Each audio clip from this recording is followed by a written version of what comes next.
Live television, national audience. Caitlin Clark gets poked in the eye, Connecticut's son, J.C. Sheldon. And before a single referee reaches for a whistle, before the broadcast booth can process what's unfolding, Sophie Cunningham is already moving. She grabs Sheldon right there, on the court, on camera. Both players are ejected. Cunningham chips a tooth in the process. She does not flinch. She does not look sorry. That one moment, unscripted, unfiltered, non-negotiable, tells you everything you need to know about what the Indiana Fever just locked in for the 2026 season. Sophie Cunningham is back. And every team in the WNBA that spent the last 2 seasons building a systematic game plan around targeting Caitlin Clark now has a serious problem on their hands. Because before Cunningham arrived, those game plans worked. Hard fouls in transition, jersey grabs off the ball. Physical contact well beyond what any other guard at Clark's position was absorbing. The referees were inconsistent. The league was slow, and for extended stretches of Clark's early professional career, opposing teams operated with near-total impunity when it came to how aggressively they could defend Indiana's franchise player. It was a calculated strategy: make her uncomfortable, make the game physical, and exploit the fact that nobody on that roster was going to make you pay a price for it. Then the price went up, dramatically. If you've been following the Fever's offseason, and you already understand why this signing rewrites the math for every team preparing to face Indiana in 2026, hit that like button right now. We are going deep on the complete picture today, not just Cunningham, but the entire roster equation forming around Caitlin Clark, as this league heads into one of the most anticipated seasons in its modern history. You're going to want to see every piece of this. Now let's understand what Cunningham actually is, because the popular framing, Clark's bodyguard, the enforcer, undersells the complete player Indiana just retained. The numbers are real, and they deserve to be stated clearly. Last season, she averaged 8.6 points per game on 46.9% shooting from the field. She made 1.7 three-pointers per game, 3.5 rebounds, 1.2 assists, 1 steal per night. All of that in 25 minutes as a starter, while simultaneously carrying the assignment of Indiana's primary wing defender on the other end of the floor. That is a legitimately productive player by any measurement. She is not a liability the team accepts as the cost of having a tough presence. She contributes across every statistical category while spending her defensive energy on the opposing team's most dangerous perimeter weapon. The psychological deterrence factor is something added on top of genuine basketball value, not a substitute for it. And that deterrence factor is real in ways that go far beyond one moment on one court. Cunningham's presence on the floor changes what an opposing coaching staff puts in their game plan before tip-off. You cannot instruct your players to engage Clark with physical contact without consequences when number 8 is standing right there. You cannot send a wing player into Clark's jersey, cheap shot her on a transition opportunity, or engage in the kind of casual physical aggression that became normalized during Clark's early seasons.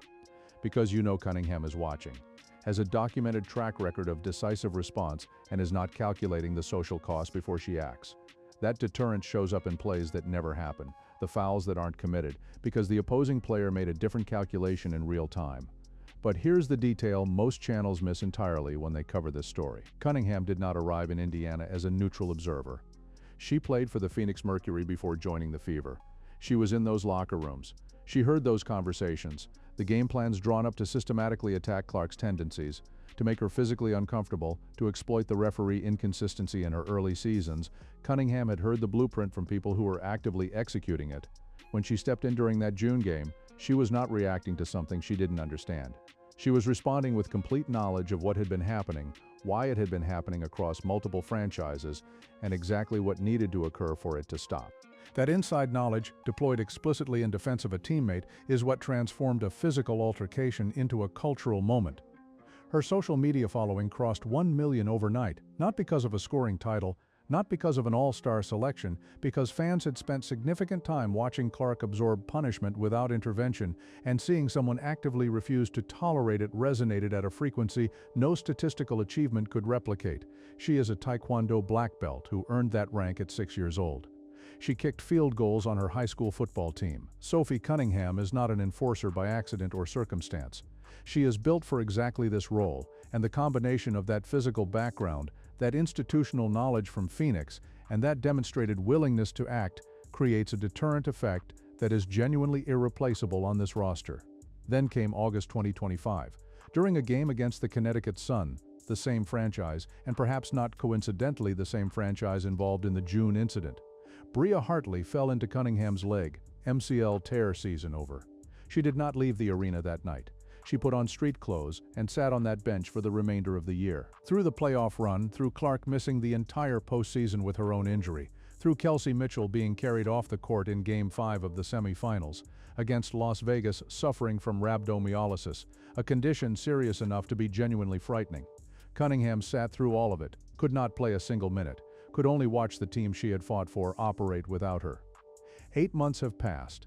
MCL tears carry significantly shorter recovery timelines than ACL tears, and Cunningham's timeline puts her comfortably into full recovery territory. The workout footage she has been posting across her platforms shows full-speed movement with no visible compensation or hesitation. 8 months of rehabilitation, 8 months of watching her team fight without her, 8 months of motivation compressing behind someone who was already operating with an edge before the injury happened. She is not coming back limited. Anyone who has watched that footage can see that. The question was never about the knee. The question was whether Indiana was smart enough to bring her back. Now we have the answer, and the roster she is returning to is not the version she left. Let's look at the complete picture that's assembled around her. Caitlin Clark, 24 years old, enters 2026 fully healthy after last season was restricted to 13 games by injury, 13 games in which she still averaged 16.5 points and 8.8 assists per game. The Indiana Fever still reached the semifinals that year. By every available report heading into this offseason, Clark is in the best physical condition of her professional career. What a full, uninterrupted season looks like for a healthy Caitlin Clark is the question every other defensive coordinator in this league should be spending their entire spring trying to answer. Kelsey Mitchell averaged 20.2 points per game last season and led the entire WNBA in three-pointers, made, connecting on 111. She earned first-team All-WNBA honors. She is a three-time All-Star. When this roster was being systematically dismantled by injury after injury, Mitchell played every single game, never took a night off, never manufactured an excuse to sit out. In Game 1 of the 2025 semifinals against the Las Vegas Aces, the defending champions, she scored 34 points. Then she signed a $1.4 million supermax to come back to Indiana. She had already decided where this was heading. Aliyah Boston, 23 years old, former national champion at South Carolina WNBA All-Star. The player who hit the buzzer beater that eliminated the Atlanta Dream in the first round of the 2025 playoffs. She averaged more than 14 points and 8 rebounds last season under the terms of the new collective bargaining agreement. Boston is now max eligible, a contract negotiation that will define whether this core stays intact through its prime years or begins to face the fragmentation that dismantles promising rosters before they can fulfill their potential. The early indications, given how Indiana has managed relationships with this core throughout adversity, point toward retention. But that decision is the most consequential financial moment this franchise faces in the near term. Lexie Hall played every game, every single one, all 44 regular season contests, all 8 playoff games. She posted a 16.10 rebound double-double against the Las Vegas Aces in the semifinals, not a padded stat line against a depleted opponent, but a performance delivered in the highest pressure moment of Indiana's season. The restricted qualifying offer placed on her this offseason keeps her in Indiana, and that decision carries more strategic weight than most outside observers recognize. Clark is 24, Boston is 23, Hall is 26, Cunningham is 29, Mitchell is 35. Veteran presence anchored at the top, proven mid-career contributors in the core, and a young foundation that has not come close to its individual or collective ceiling. The window for this franchise is not narrowing, it has barely opened. What's coming next is the part that changes everything. The case against Indiana builds quickly in certain corners of the basketball conversation. You've heard it, a Ja Wilson in Las Vegas, New York's financial flexibility and roster depth, Minnesota's contender trajectory. The argument runs like this. Talent wins championships, the Fever have heart, but other teams have more elite personnel, and heart is a nice story until you're down 3-1 in a playoff series. Let's put some actual data behind that argument and see how it holds. Before we do, what is your honest championship prediction for Indiana in 2026? Drop it in the comments right now. Full roster, healthy, full season. Does this team go all the way? We want to know where you stand. And we're reading every response when Indiana, without Clark, without Cunningham, without Ari McDonald, without Sidney Costin, and without multiple rotation contributors, pushed the Las Vegas Aces to 5 games in the 2025 semifinals. That wasn't just a feel-good story, that was a data point, a significant one. The defending champions required overtime in Game 5 to eliminate a Fever roster being operated on hardship contracts and emergency minutes. Vegas had Aja Wilson, they had Kelsey Plum, they had Jackie Young. They had everything they were supposed to have, and a stripped-down Indiana team nearly ended their season with two of the franchise's most impactful players watching from the bench in street clothes.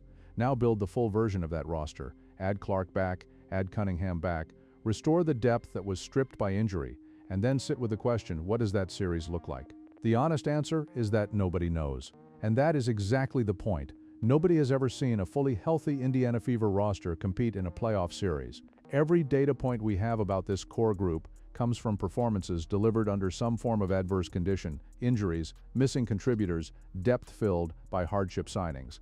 The ceiling of what they can produce together is genuinely unknown, and that uncertainty does not cut against Indiana. It cuts in their favor, because the projections that place other teams ahead of them are built on incomplete information about what this specific group can actually do when everything is working.